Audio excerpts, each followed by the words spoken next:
Hey everyone, welcome to the Erothian Unofficial Spoiler Podcast, our second season, episode 2, where we're going to be covering Planeswalker episode 6. We're also covering Regicide's very short season 5 episode 9, and because there's been a misnumbering, so it's technically the ninth one, even though this is 8. And then we're also covering Warmonger's session 5. I'm here as one of the hosts, Lindsay Steve, as always, sort of Captain of Chaos, and of course my other buddy over here. Vance Axel, what's up, everyone? As outlined, we're covering those episodes, so we can just get straight into Planeswalker if we like. Yeah, let's jump straight into Planeswalker. So the episode starts off right after Grishka's fall. Ellen begins healing up the group. There's a little bit of discussion on who needs healing, and he's using lifelink and trying to figure out how much health points they should be go ahead and using. Yeah, and Grishka had a wand. So, oh, yeah. It's a case of, no, I got this. I got this. See, so I got this. But he lived. So, they lived. They got to heal up a little bit, which is a good thing. Because later on, there's some trouble, but we'll get to that in a second. So, we said this last week, but probably starting next week, we may be shortening the episode explanations a bit and just hitting some major highlights and having a little bit more discussion based on those. If possible, we may have a guest next week, and that would also be another reason to shorten the episode so that we can talk a little bit more about those things. Just hit the major highlights and talk about that. But Yeah, after after they do all the healing up, well, Ellen finds some bones, some nice divination magic bones, and Ella at the same time sees a couple of Githyanki that come over and have a chat. So they scarper into tunnels and use a make whole spell to make it so they can't be followed. Yep. I think it was interesting that how many times they used the those bones. They were able to. What was that spell again? Augury. Was it augury? Yeah, it was augury, and then there was divination, which I don't think they ended up using. They had more uses of augury than they had of divination. Augury. Okay. I was getting those two mixed up. I don't know Divination how. is the stronger one. Yeah. So basically, they were able to. What was it? Was it vines of light, or was it that he was seeing the vines of like red on the walls? Because I know that only Alarel could see it because he had low light vision at the time, and both. It seems to be like a mix because because the light followed them, like it didn't stay lit up. Okay. Yeah, and there's a reason for that. Pretty much at the end of the episode, we understand a bit more reasoning for that. Yeah, so they're basically traveling through the veins of a giant god's hand. One thing that pretty much sucked for the group though is that two members ended up getting claustrophobic, and because of that, they had the shaking condition, which was terrible. Yeah, unfortunately, I think both of them were the melee fighters, and left the poor Ellen having to get into melee. yeah, that sucks so bad. At first, I didn't think it would be that bad, but then like based on their roles, it was like I would have passed that if I didn't have a -2. So Yeah, isn't so many luck dice in Planeswalker these days. yeah. I guess everyone's just saving it to mess with the other two. Ellen starts using the augury ability that he is able to detect upon those bones and to figure out the directions they should be trying to go. it turns out to be will and woe for a lot of, I think all the directions. Yeah, yeah. It was Just all will and woe for everything. yeah. So pick your poison, which they did, and bump into intellect devourers.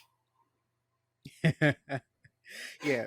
So before we actually found out they were intellect devourers, though, like I had an inkling they might be intellect devourers, but that was only because I am completely inept in like knowing like Dungeons and Dragon monsters, and then so Green was going through the list of everything that they might be based on like their description, Delic's description of them, and so I was like, oh, so I put intellect, I wrote intellect devourers down, and then I looked back in chat and I was like, oh, well, maybe it's that. And then I went and I looked it up, and I think he started off with Chul, and then it was Chill didn't make much sense because those are armored things and these are bulbous things. So yeah, that's because I was asleep when that episode turned on, so I didn't end up catching it at the time. But hearing that discussion, seeing right chill was like that one doesn't fit, and then he also said growl, which kind of makes sense if it was tentacly, but it wasn't tentacly because it had 4 limbs. But yeah. Well, when he said bulbous and it was the that creature, I was thinking that it might be that one. Um, After looking them up and seeing what they actually look like, but mm, they turn out to be intellect devourers, and due to some good rolls and some swift actions, they they did get screwed over in the fight, like Delic was hoping. mm, Also because mostly because of Archon, mm. Hound Archon. Because of Hound Archon, yep, with its being able to invert its magical circle protection of protection from evil to entrapping the evil. So, where are you going now, Intellect Devourer? I think you're becoming dog food. Oh man, but that fight took a lot, mostly because I'm not gonna say any of the stats because he may end up using them again, but he did tell them that they had DR and they had a pretty high AC. Benefits of being small, right? So, yep. That was something Neil asked though during the episode. He was like, "Wait, I don't understand how these are brains and they have such high ACs." So, Yeah. Ask that to every halfling you know. oh, also, shout out to Tesh not getting so aggravated, having to roll those D100s all the time and having his turns stripped away from him, only only to miss the every second attack by the Hound Archon. I think he only hit one time with both attacks.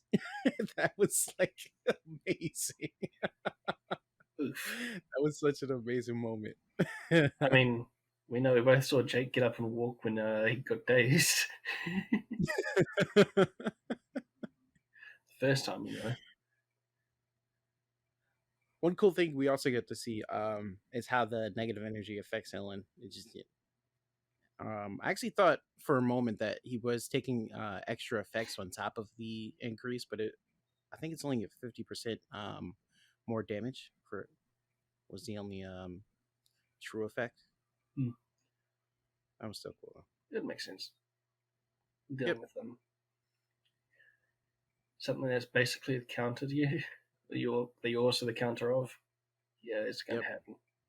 And then after the fight, they pretty much see that there are large scratch marks all over the area. So they come up with a little bit of a theory, believing that those there were a bunch of intellect devourers at that down there at one point, or like the intellect devourers have been down there for a long time and they just been pretty much scratching the area. Um, and then they travel through until they get pretty much to a large chasm where they're able to rest for a little bit. The course resting is always weird with the astral. No time and all that. Yeah. And then we see that Inland's magic is actually affecting the giant hand a little bit.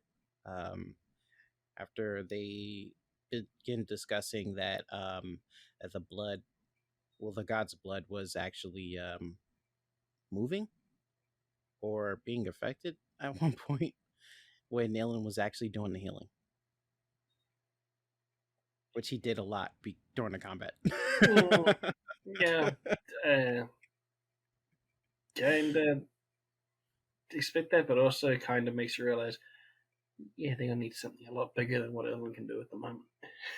Oh, definitely, yeah, because he casts Cure Moderate Wounds just straight into, like, well, to them it's basically ground, but into the giant hand, and then we start seeing like the reactions, like the damage done to the tissue started to repair a little bit, and then the area began to glow, and then it just hardened back and petrified again.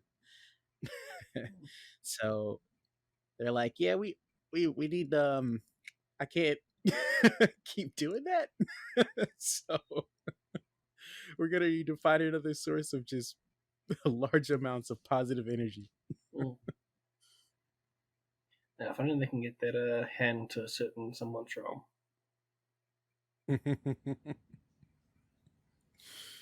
Oh man. Or just a certain realm.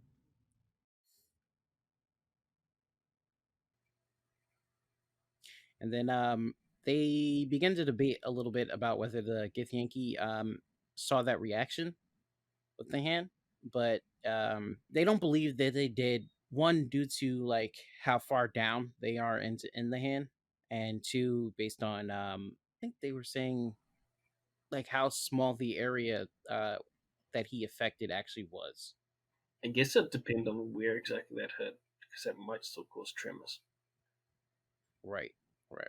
Because that causes spasm, like if it was in the right place, sort of thing. Yeah, that's true. I mean, there's still rigor mortis and that sort of thing, but you would still, like, there'd still be a bit of a force pulling somewhere that it wasn't before, which could cause a little emotion. So they may actually end up coming down to investigate next episode. Who knows? Also depends on how much. No, the only thing I was going to say is what happened at the end, which is that they basically just to pick a direction and they're going to go travel further. But that was pretty much for the highlights. One thing I did pick out in chat was one of the statements that Green had made when Viking basically asked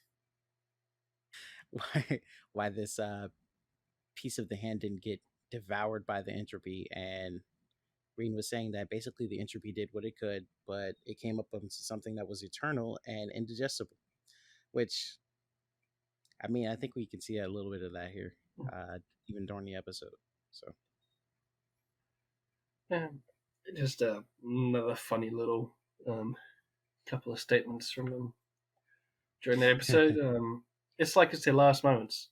Oh, that was so unintentionally ominous. As God was saying before they met the intellect devourers, pretty much. Yep. I've clicked it before, but when using the Orskax, the 2x, and like because Jake was getting all pissed at being dazed and that sort of thing. Orsk is going to take over my body and fight for me, and Jake and this guy's just basically like, yes, where's those children? They realize, oh no, out of context, it sounds so bad. You murdered some kids, okay? That's all it meant.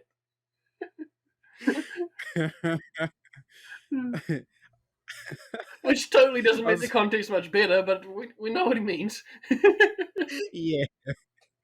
So the name for the reason I named that clip, it's 10 p.m. It's for those who don't know, back in I think it was the earlys and a little bit early. I mean the earlys, the 90s and a little bit earlier.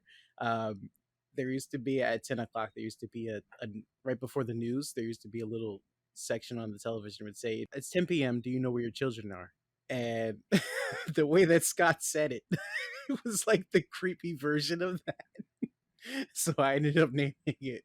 It's 10 p.m. Yeah, because I also put that.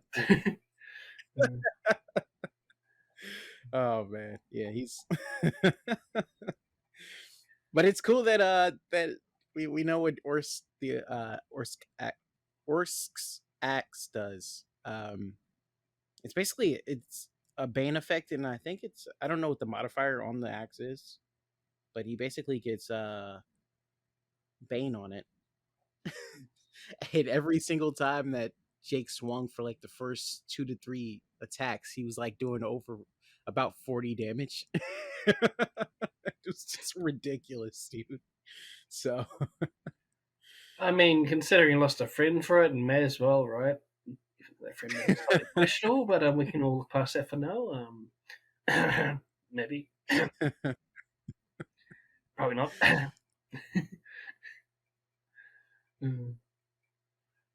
But I think that's pretty much all Planeswalker, which leaves us Regicide, which was there was an hour and a bit podcast at the start. There was about like 20 minutes of show, and another half an hour worth of off track, then some more time on the show, and then Pat joined in, and Scott decided that he'd show a couple of people a couple of pictures. I was one of them, and now Van's seen it too. Steve got the golden ticket, and he brought me to Willy Wonka's factory. As his +1. Oh man. That's a weird ass picture. Yeah, dude. When I see the picture, it's like, what the hell? I'm just like, why are you suddenly giving me a message? Why the hell did you choose me for that? I mean, I can understand why you chose Josh, but why me? Listen, I'm interested in seeing how Pat edited that episode now. That's I don't even care about the rest of the content of that episode. I just want to see how he managed to have that on YouTube. So I'm gonna probably watch that episode tonight. As for what Man. was actually done in the show, we already know that Yondas already succeeded with his talking to the politicians and that sort of thing. So they came back to, they realized, oh wait, we can actually move around inside this facility. We're not just locked in this room. Okay, we'll go wander about. And Tyler's plan, it wasn't necessarily the best. He was the highest ranking one of them, and he was going around being the subordinate. Huh? Yeah.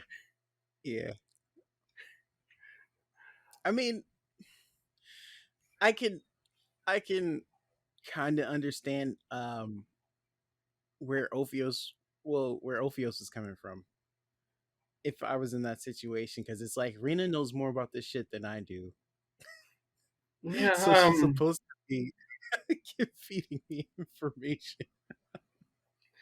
yeah, what's his name? There's a guy with there's the old guy, white hair, who's Neilson or something like that. He's like in lots of comedy movies and that sort of thing. I can't remember his name. Like he's in Scary Movie as the president. I think he's done what is it? Martin something in. Because it's basically like having him being any sort of like authority figure walking around. There's other movies I've seen him. I just can't remember them, but I can definitely remember Scary Movie 4 where he's in as the president. I really should have looked it up before, but that's just what immediately came to mind. Are you talking about Steve Martin? Yeah, There yeah, it yeah, is. yeah. Dude, I could picture his face, and then like when I typed into comedian Martin and YouTube, I got Martin Lawrence, of course. So I was like, God damn it, Google, help me out here. Yeah, but yeah, definitely that guy. It's just like, Oh man. at least it wasn't that bad, but it was definitely that's the vibe I got from how they were handling Yeah. it. Now that you say it, yeah. Mm. um, for when I was growing up, for like 2 years, I couldn't stand Steve Martin because my cousin watched Cheaper by the Dozen on repeat all the time, and I hated that movie so much with a passion. Uh, um, it's just um, yeah, it's just all those reckon like he's a cop or he's a detective or he's president or something like that, and he's just bumbling. yeah, And somehow it works, but in this case, it didn't really work for him. But he didn't end up getting anything particularly bad, so he I kind of mean, succeeded. Just not really. almost.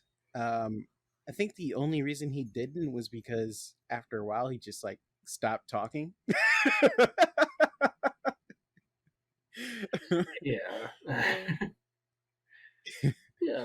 But one cool thing we got to learn this episode is that one of the Tarumbar positions names, which is Tarumbar Varima, Arcana, and the War of the West. I don't know if that's the full name. I believe the name was where is it? I've got it. Zilgra Vision. I think the position is Tarumba Varima as like that's the particular Tarumba, but the name was Zilgra Vision, something like that. I was talking about the Arcana of the West part. I know that's the position name. I was saying I don't know if the full position name is Tarumbar Varima because he put Arcana and the War of the West. So I was like, is that part of the title's name? All of that? I think those But last two bits are just the focuses for it. But oh, okay, okay. Yeah, okay, that makes sense. But I was like, 'cause then again, I could see Paradel making their Tarumbar names extremely long. They seem like that kind of type. yeah, They yeah. seem like the bureaucratic, the bureaucratic type. You make titles really long and make people say them for no reason. I Like, guess was that's it? why everyone calls Commander Barbara Barnes, right? Okay, you got me. Um, Oh man, I don't know. I just it's always totally not a imagine dig them away. as. Totally not a dig away. He left just in time, by the way. Because he also popped in with that. Mm. Yeah, that was cool. He actually was. So he knows there's a person named Barbara Barnes in this world. I wonder if he'll ever have the chance to play. Honestly, Oh, it'd be funny if it just she ends up meeting Mortimer from Jake's Kingdom, and they hit it off.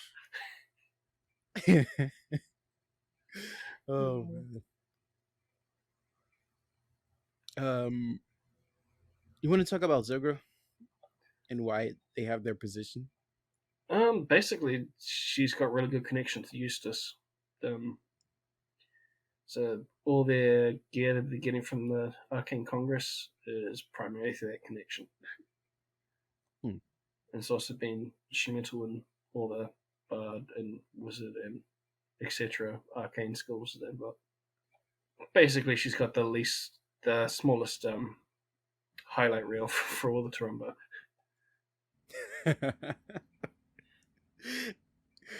uh, She's just got hey very man, powerful friends. connections get you everywhere, even in the fantasy world. Mm-hmm. You can even rise to the position of a Tarumbar that way. But Yondas didn't come back with this information. How did they figure it out? or maybe he did, but it was Ophios was basically came up with the idea of um just saying, "Hey, we're here under cover, sent by the Tarumbar to come and investigate the prince for the allegations of uh the crimes in this ledger, and that is why our documentation is off. You know, it's official. It's just made up stuff because we need to be undercover." And Yeah. Like I'm pretty sure I mentioned in chat at that point. Like, oh yeah, that's real freaking good. Like, that's a fucking really good freaking idea. That hey, we're undercover. Don't investigate us. That's not happening. That's absolutely not happening. so basically, they're telling the truth. They're just lying about where Mm, who they're working for. yeah.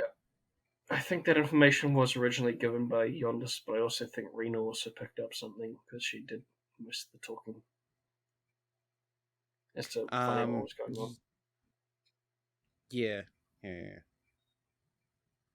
Um, then later on, they see someone of particular high rank.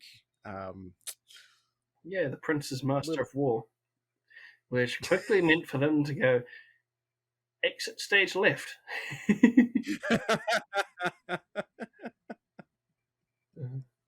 They wrote they wrote pretty damn decent checks because Rena was like, "Yeah, we're out."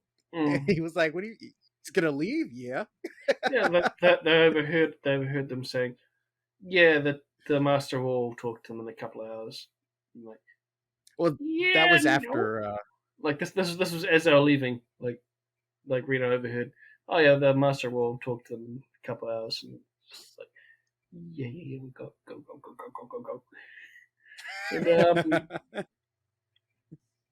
And so Orpheus gets out and looks up and see a window. Someone was staring out the window. Looks at him, stops talking, and like starts looking at him more like Yep. gestures for some people to come over and have a look as well. So he has to also sneak around and change his face, which Scott realizes now. Oh yeah, that's right. That's a warlock invocation that he's picked Yeah, up now, that's his ability. rather than using an Yep. item. No. Well, they do let Yondas know that the Master of War came at that point because they I think they end up going back to their room for a little bit, and then Yondas pops back and he's like, "Hey, good afternoon, blah blah blah, yada yada yada. I I succeeded in my job. What are you guys doing?" Yeah, but this is when they And left. They didn't yeah, come back. so But this is before they left. Yeah. yeah. And then basically they all agree that Yondas should go and check on their troops, which we end up I actually forgot he Mm. was there. Flint was there, but Yondas ends up meeting Flint because of that. And that's when Yondas comes up with the suspicion that the Master of War is there specifically for those two, and that maybe they shouldn't go along with Ophios' story because the Master of War would have some type of Or information more of about a that. reason to go bring out the torch tools, buddy.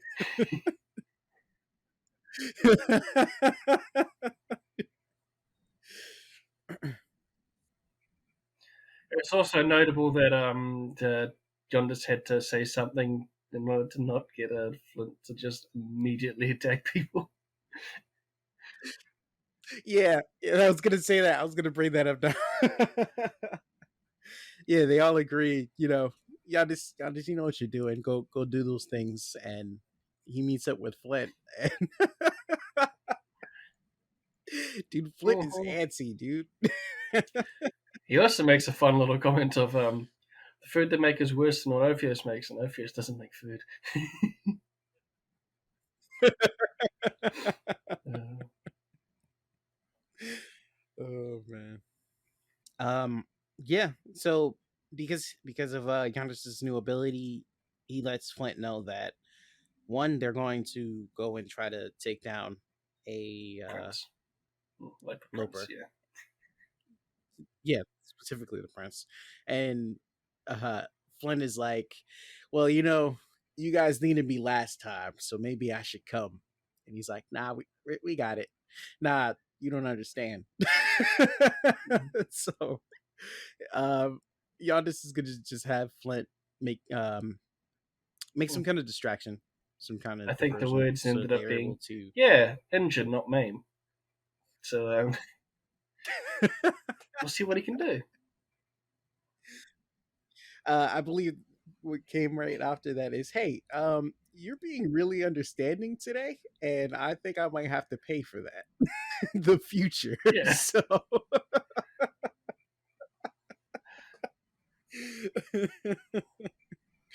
oh man.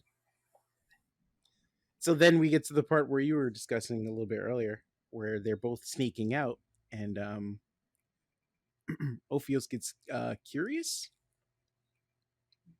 Yeah, well, he's got that. He's also got that actor ability that he wants to try to use to try and get in as well. But Mm-hmm. Yeah, well, he gets yeah, caught. yeah, While he's sneaking out, he overhears the commander say that within the next 2 hours to bring the two detainees, because they're not prisoners, they're just hmm detainees, over to him so that he can have a meeting with them. And when he meets up with Rena, he informs her, and then he gets caught from, I think Dory said he was across the street already, but uh, the Master of War is able to catch that his detainee is now outside of the hmm building. yep, uh huh. How many days do you think they're gonna So, make it? how many days? You think they have days? I'm being optimistic. They're going straight to the prince's manor, dude. They don't have days. They probably have minutes before most of Paradel in that area is coming to find them. Oh man. Good thing about swarm attacks, right?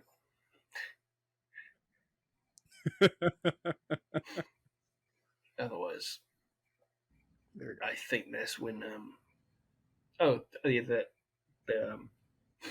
Ophius' plans to disguise himself as the warden from the gate, using his active feat and that sort of thing. Huh. Place that supposedly doesn't exist unless you're really high up. Um, deals with political prisoners and all that sort of stuff. Sorry, just hit a car. Um, yeah. Why would he be here, the other side of the country? First off, through the magic of editing, they'll never know that car existed. Second of all, It's just unfortunate people that like to make their cars' engines noisier for some reason. That just love my street for some reason. Steve, when did you move to America? Probably not. No, I said, when did you move to America? We do the same thing. Oh man. It's just like every freaking back street that we use rather than just go down the main road. Okay, if you're that proud of it, why don't you use the main road?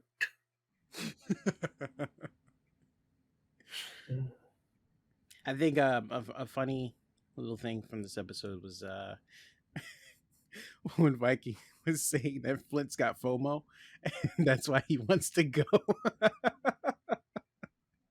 That's what he wants to. That's why he wants to go with Yondis and help take out the Lober. Oh man. A, Another important development this episode was that Messi did a little bit of research on an important topic, and something I think we all need to investigate in our lives, especially in today's day and age with us all having such access to social media or whatever. Um, if you are in a toxic situation, That's so weird. or you're And like this took so long just to you're get the him one back into being chat.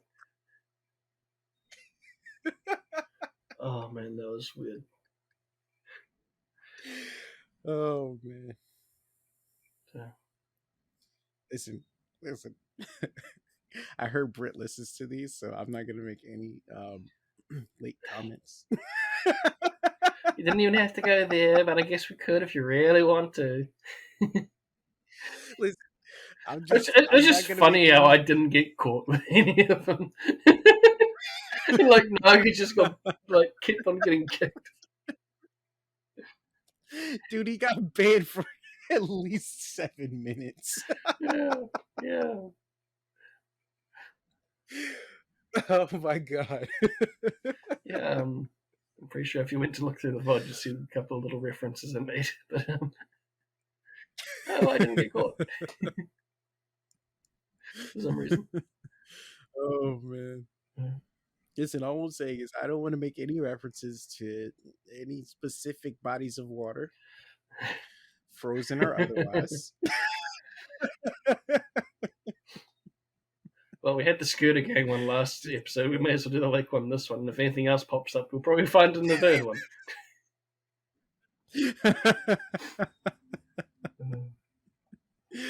Oh man. But yeah, otherwise after that point, it basically devolved to suddenly we had Pat and Waden, and then we had all sorts of weird conversations. I guess we can leave it at Yeah. that. Oh man. So that gives us Warmonger to deal with still. Yeah. Let's go with I that. got my 666. I Right at the start of the session too. was- Yes. You want to start this one off? Well, yep, we had that. We had Jake meeting another advisor that's basically from the Broken Chain. No. Mm-hmm. Yeah. Unfortunate name that, but uh, so she's basically coming up with the advisor and wants him to build a monastery for the Broken Chain to use. Okay, so it's paying half of it, so he's getting that.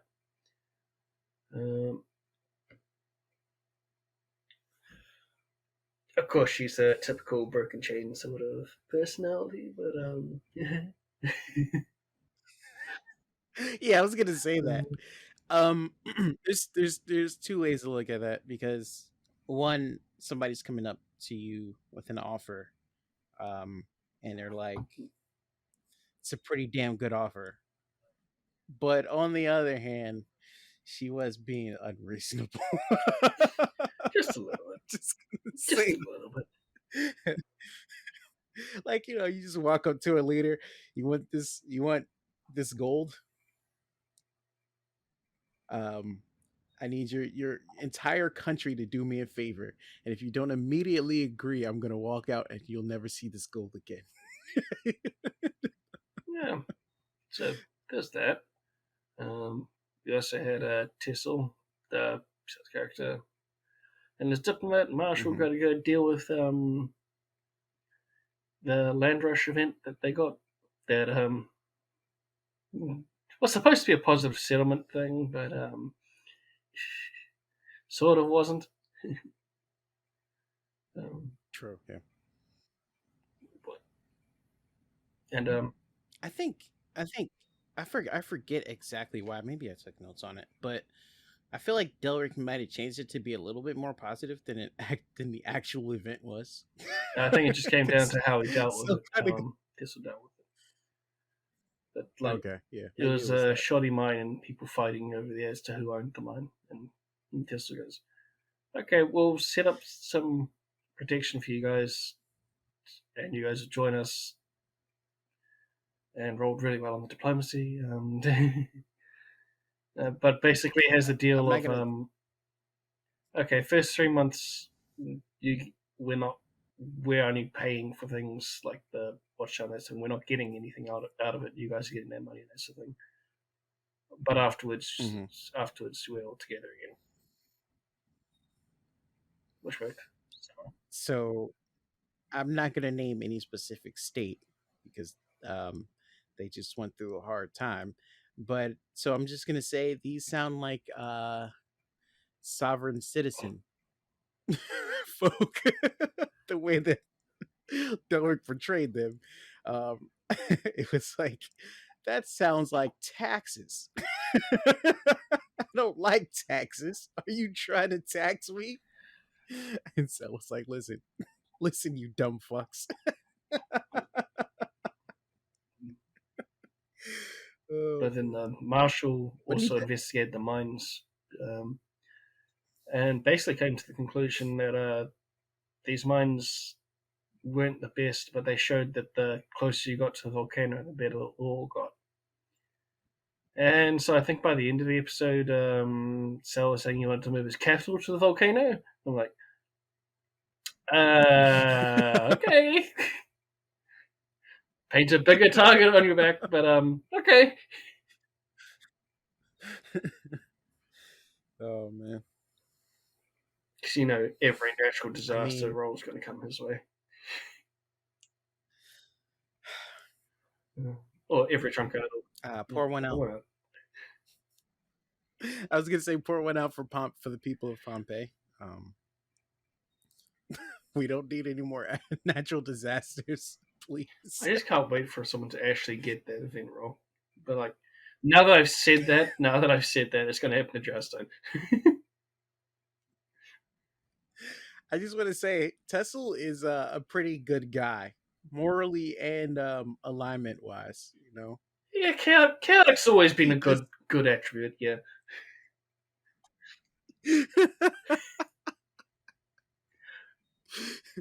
he's chaotic neutral, isn't he? is he Yeah, he's neutral? chaotic neutral. Yeah, I God, don't think any of them are good. I think he seems it's more. Varix is neutral evil. I've forgotten his name. Naren is lawful neutral, and then Tessel's chaotic neutral, or at least their kingdoms are. Okay, because I was gonna say the way Tessel plays, I think he's like chaotic good. So the way his character seems so far, but maybe yeah. Chaotic neutral, I can see that. Yeah, so we had that little fun moment of okay, we want that one. Okay, we want that volcano now. We definitely want that volcano now. Mm-hmm, mm-hmm. And then we go to Nick and Naren's turn. I ended up giving two Winifred's wisdom still on this one, but had using Charlotte to find out more about the clan to the north. In which Mm-hmm. case, brought that back for the council, to which was noted as having all female members at that point for the council. So all the harem jokes started flying again.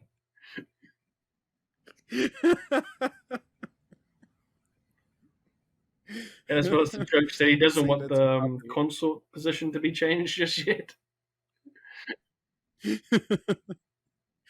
Oh man, I'm seeing that's a running theme in the Barrenlands and Mm. Kajiksi. If you don't have a harem, you're not allowed to be a leader. So. Just a little pointed stare at Naga for no reason. Yeah, no reason. No reason.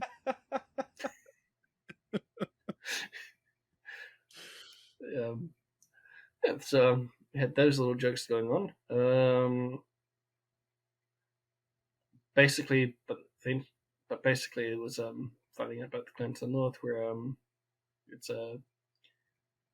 basically another group that goes into Eldamar and also Hmm. uses herbs or things that help protect them in Eldamar, which has been okay.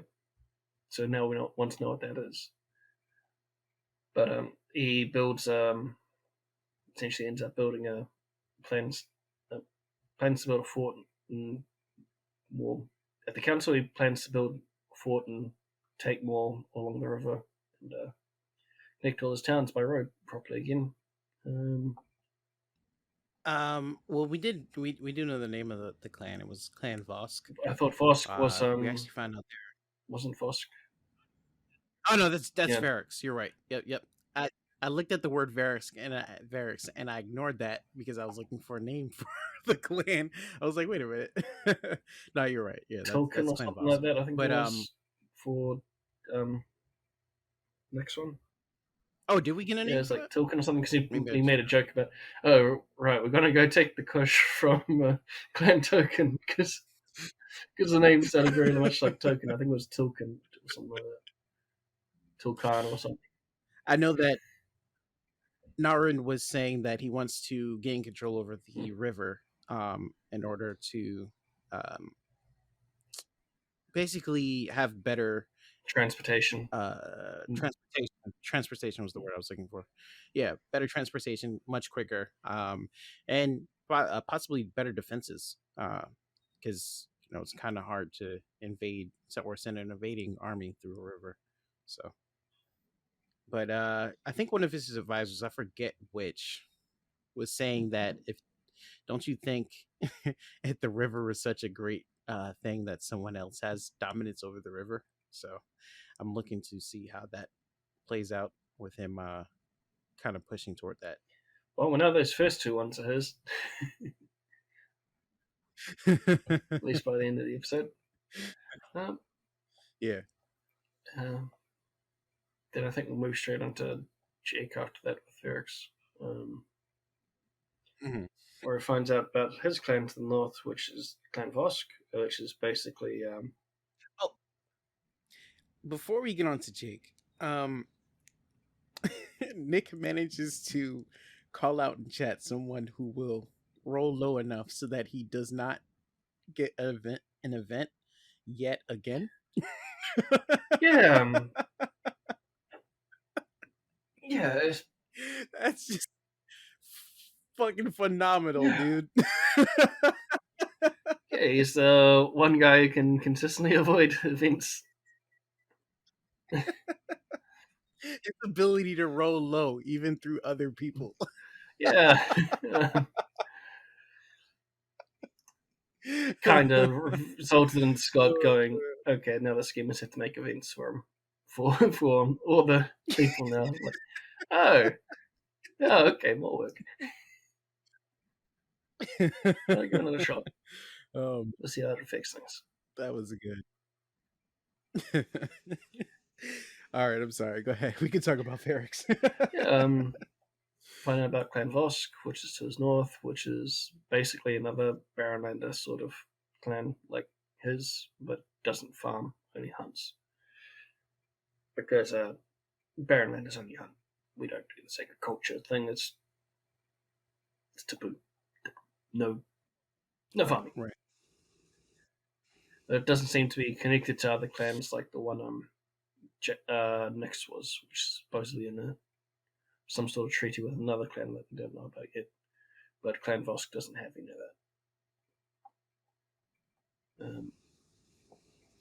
that. Two options that they basically put forward was we could easily wipe them out, or we could get them to work with us. We sell them food and stuff like that, so they don't have to worry about almost starving every winter, and they can help us dealing with the Barrenlands border.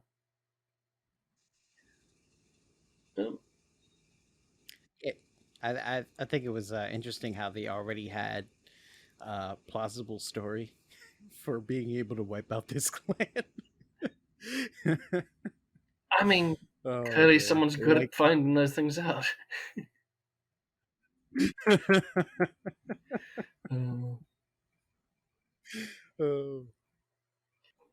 But it was definitely hinted at that the trading thing probably wouldn't work. Because just how Baronlander personalities tend to be. Yeah. Apparently there were requests for Kiwi sea shanties from Jake. You're not going to get them from me either.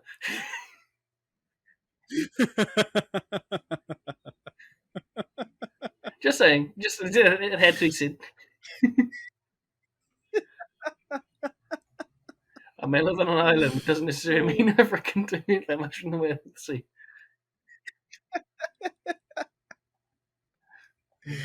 Oh. And afterwards we go into Tissel sells Tissel with diplomatics with the one to the east there in the mountains near the volcano. Probably not the best choice of diplomat for that one. Yeah, You know, a sometimes you very gotta anti-Perrin clan. Sometimes it'd be nice to know that beforehand.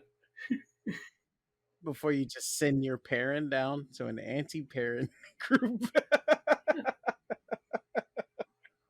I mean, And of course, we mean Scott already explained it, but it's parent as in the nation, not parent as in a race. mm, But still, it's understandable. And seeing as what Paradise doing everywhere else, and probably still tries to do with Jinxie at points. yeah, you know, with Paradel's confidence, they're probably like, yeah, we just come back later. We'll just skip these guys and come back later. Unless it's some sort of major incursion coming from somewhere, we probably don't have to worry too much about them. Looks pointedly at at a certain land acquisition made last session, the one before this one. Oh man. Yeah, there's no incursions. Don't worry about it. Don't worry about it. So Atelia So Todd also joined Shadow as their spy master. I mean, I know what it says there, but it's Atelia Todd. Wait, did Doak actually change the name? he did. Holy shit! I forgot.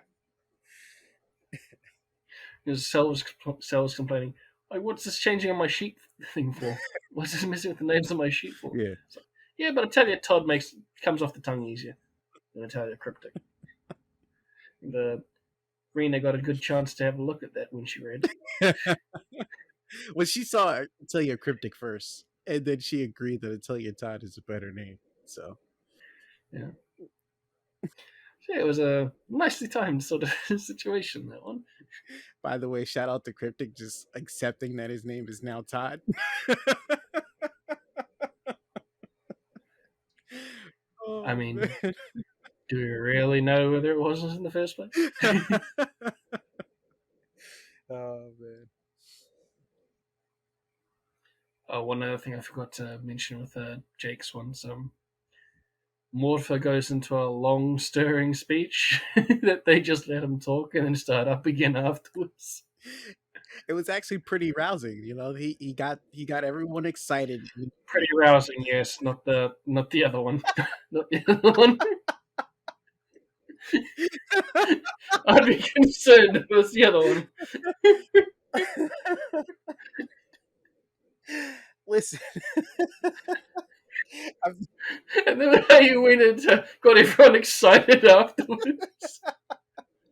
listen, It's just like, no, I have to get.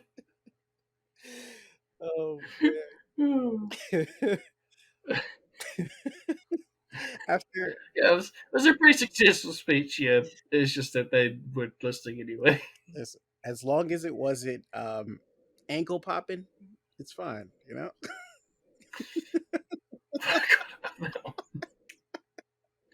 What was that one from? That was. as we now know that as long as it's not ankle popping, it's okay.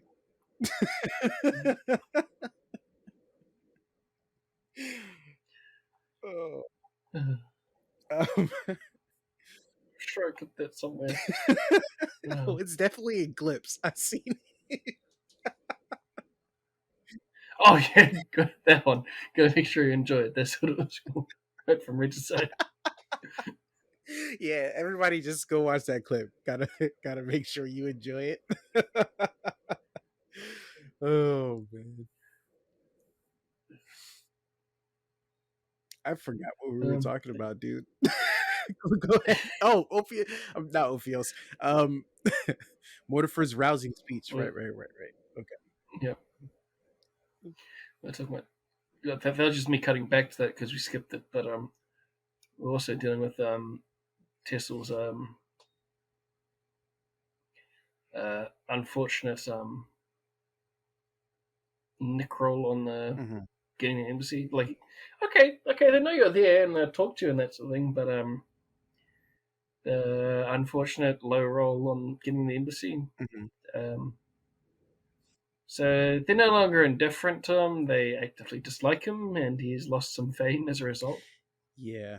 And so this clan to the east, Clan Steel. Clan Steel is their name. Screwing with your diplomacy is their game.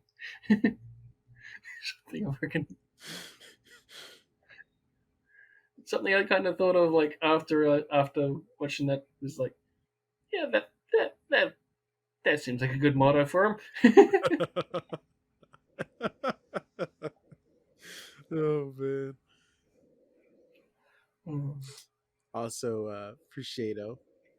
Apparently, all the illicit activity left from Densho straight to Shado. Dude. Yeah, thanks, Lightning. Lightning, the Vince Smite of Clan Shadow. Soon he's gonna be the sworn enemy. Unintentional sworn enemy, yeah. Oh man. Yeah, he finally gets both drugged in and the locusts Yeah. from the month before sorted the session. So that's nice. I personally like because they went into detail as to how they got rid of the locusts with Verix and Naren, with Naren having the Sturges come and eat them, and Verix's clan just eating them. Mm-hmm. Mm-hmm. We didn't get that for Sal's one, but he used the Marshal for it, and just basically like, yeah, it's the Hobgoblin version of the Flash, just stomping them. Oh man. I mean, that's my story for now. Someone can come up with something else, but they didn't go into it in session. Also, you named the herb, right? Yep, it's in Warmongers spoilers. So wait for them to. I'll personally wait for them to say it because Before. it'll be interesting to hear the pronunciation. But Oh, that also. So you just want to hear them screw it up first before you start. Okay, I got you. I went looking through so many Sylvan translator things, and they're all broken. It's like, okay, I'll just come up with something off the top of my head. Oh man, it's a pretty good name. Yeah, So. it was for Norm's mixed rolls, yeah. But um, so Nick was explaining how the only thing that increased for him since the last Kingdom rolls was his, and then Scott injects penis, and he's like, my control DC. He said it's so sad as well. The only thing that goes up is my penis. No, it's my control DC. Oh, Oh. it makes it even funnier because the reply is not even that.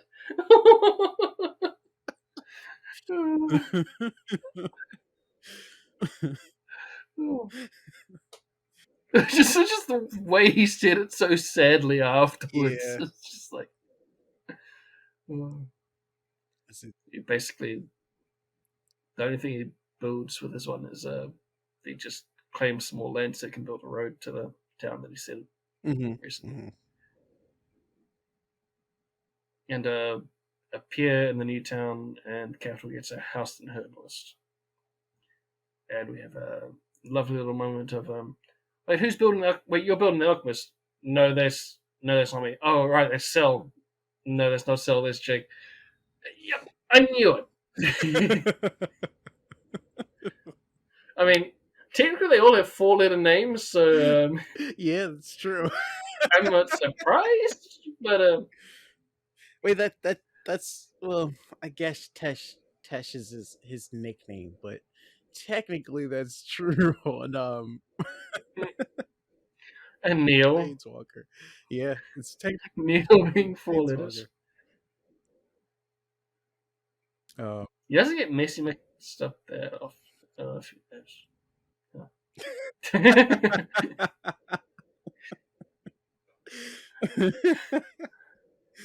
Or has to add an extra letter to her name. Maybe that's why. Because we have Tyler Messi, and Rena's the only person with 4.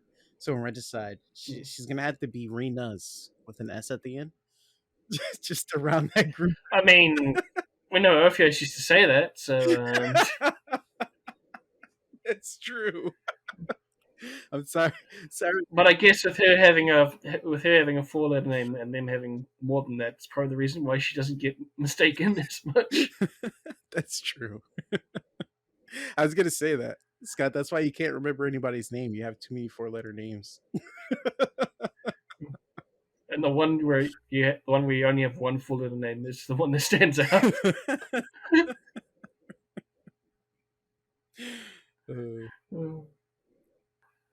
So yeah, after building things, because I don't. Did Sal even build anything? I don't think he did. Not. I think he just went on to. I don't think so. Yeah, because he was building the watchtower for the Right. for that land rush. Yep. I think that was it. So after Nick does his building stuff, we get a look at the espionage edicts because he wants to go investigate investigate the herbs being used in Elden. Mm-hmm. And the decision was use Charlotte instead of multiple spies because it would have a better result, presumably, and less rolls to have to make. And Scott ominously says, "Yeah, but if you roll a 1, that spy's automatically captured." And then Nick's basically like, "Yeah, if Charlotte gets captured, I'm going to war." I'm like, "Oh, that's nice." He said, "Sorry, guys, we're going to war." Yeah. And Scott goes, "Yeah, so she's got a decent chance of the +6." And he's like, No, she's going to roll with a +11, thanks." And then they realize the last one of his wisdom I sent through. Oh, man. Ends up passing thanks to that. And then, yeah, I get to name the herb as a result for that. So, Mm-hmm. yay. He almost rolled a freaking. Yeah. He almost rolled a freaking 2, I think it was, something like that. Oh, yeah. That was a pretty close roll, dude. He It was was like, a really close roll on he that. said it tickled the 2. Yep. Really close to the 2. Oh, man. Yeah, I just had to make something other than Kush because Kush was just going to be way too obvious. And of course, Nick avoids all the freaking events again. Yeah. Of course he does. It rolls around to Jake's turn again. Or you have something to add? Did you have something else? No. He didn't. Did he roll this session for his last turn? Roll what? Because you rolled a lot of things. No, I mean for his roll for events. Yeah. Yeah, he rolled and it passed. So he didn't get one. Oh, okay. That's why I didn't write it down. Okay. I know. I remember Nick's, but I didn't remember if he got one or not. Okay. We'll come on to Jake's next turn, where it's no edicts, just building the monastery and the alchemist turning a watchtower into a fort. Mm-hmm. And that's when Rena pops in and gets shown sells Spymaster / Royal Enforcer.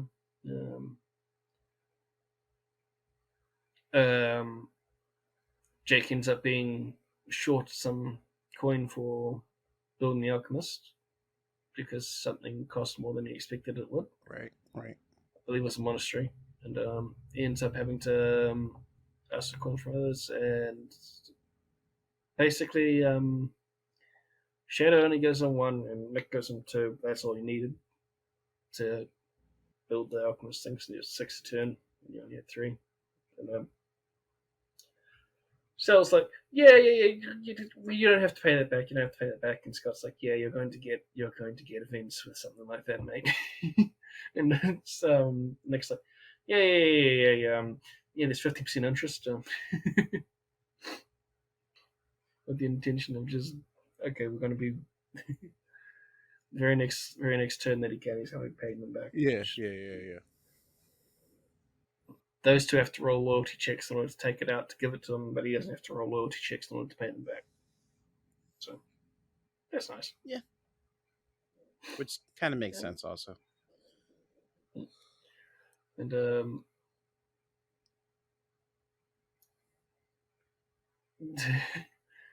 Cell rolled a net 20, I think, for the loyalty check for getting the coin, and is begging for it to reduce some of his unrest, was denied. I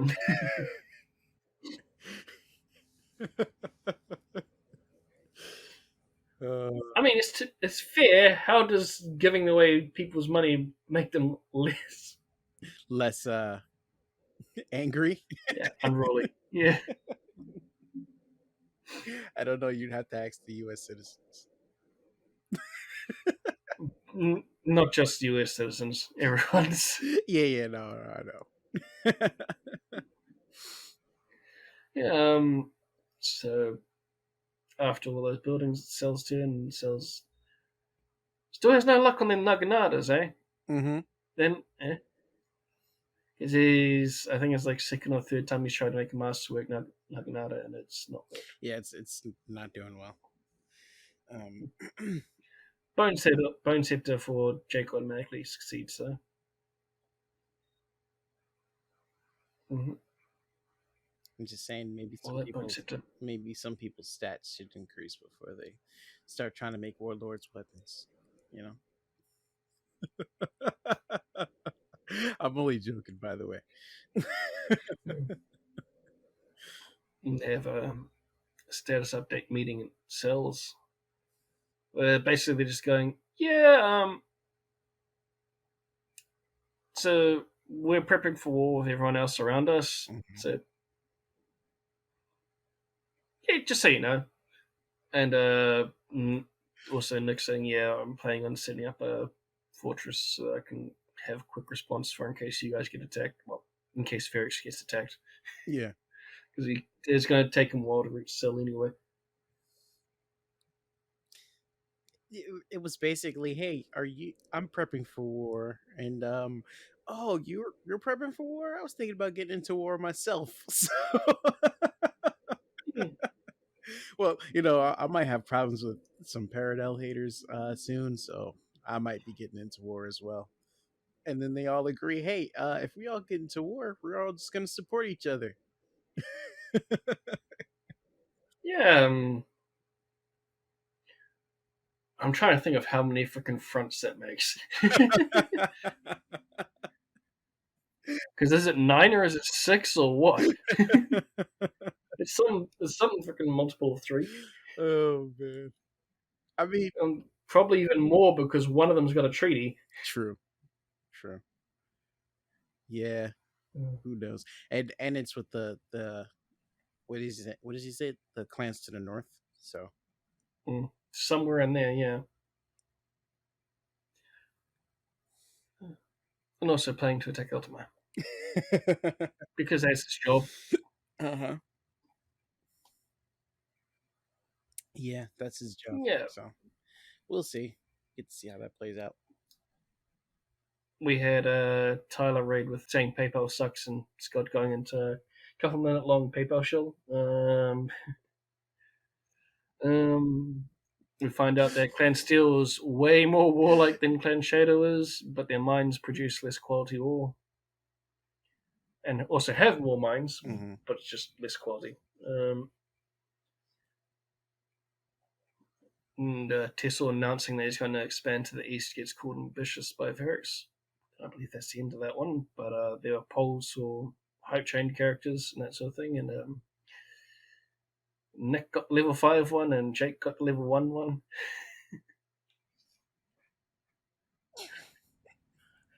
We're doing what we can to stack it for you, Nick, because we know how bad Scott's just keeps telling us about how bad you've rolled in the past. We're doing our part. Now start rolling better.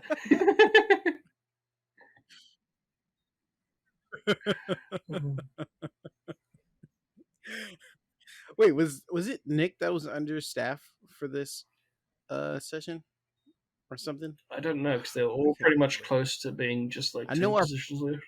yeah, and I know our boy Jake always needs He's help, fine. but He's fine. I mean, he found some more ruins to explore. After all, he's fine. Because they only just remembered that. Oh yeah, there was that event that was rolled the session before that I was asked to freaking give details for it, sort of thing. So yeah, oh there's yeah, some more ruins for him to explore.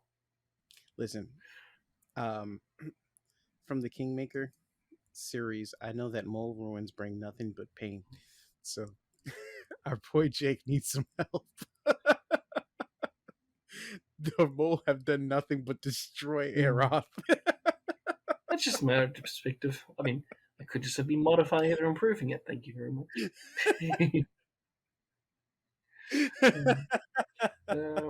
I have my Nick burn of the session when he's being talked about. Did you ever succeed in bypassing the Gith Yankee Queen? He's like, no, you'd have to get to level 12 first to win a Scots games.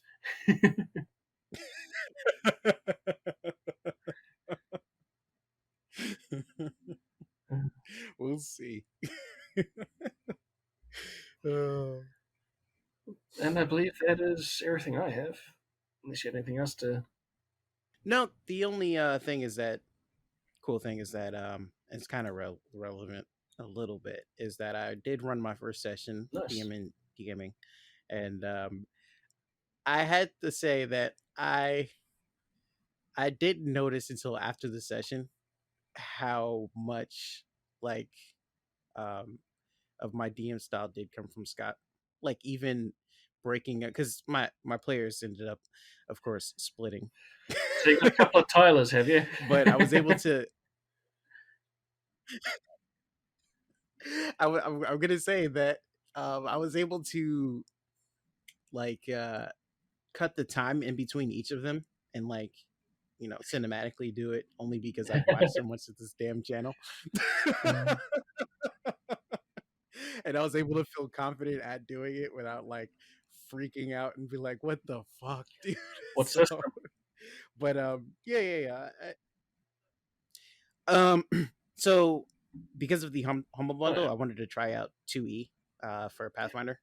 It was alright. Yeah, there's some stuff that is a little bit annoying, like uh, it just uses perception for sense motive and stuff instead of like Yeah. insight or sense motive skill. So I kept saying roll sense motive, and my players are brand new, by the way. So I kept saying roll sense motive, and there's no sense motive button on the character sheet, and they were like, "The hell is that?" And I'm like, "Oh, just roll perception." Oh, So, but yeah, well. So yeah, even despite our little jabs at all the it was characters, and that's the thing. I guess we go into the thanks for being there. Like thanks for being part of the show to the players, and thanks to Scott for making the world that we're. Well, we're still here talking about it. We're still enjoying it. Yeah, 'cause- exactly. Also, if you guys are if any of the members of the community or cast or anything are free and you want to hop on possibly next episode, you can just hit us up. We'll probably try to hit some people up, figure out some scheduling and stuff for the future, we but do have like to get a couple people that already asked before, yeah. so Yeah. hopefully someone's free next week. For the first two episodes, we definitely wanted to try to get back into the swing of things before we just started inviting people on. So if you've Yeah, been wanting some interviews, they may be starting in either next week or in 2 weeks. So, yeah. So yeah, but like Steve said, thanks everyone, and thank you guys for coming back and listening once again. We got pretty decent response last week, especially to be gone for like 3 months. So thank you again. yeah. Hashtag Tears for the Strong in Roram community chat as always. Also, hashtag justice for Messi, and Yandis is a hero. That's just my. You know what? Steve didn't say that. Van said that. So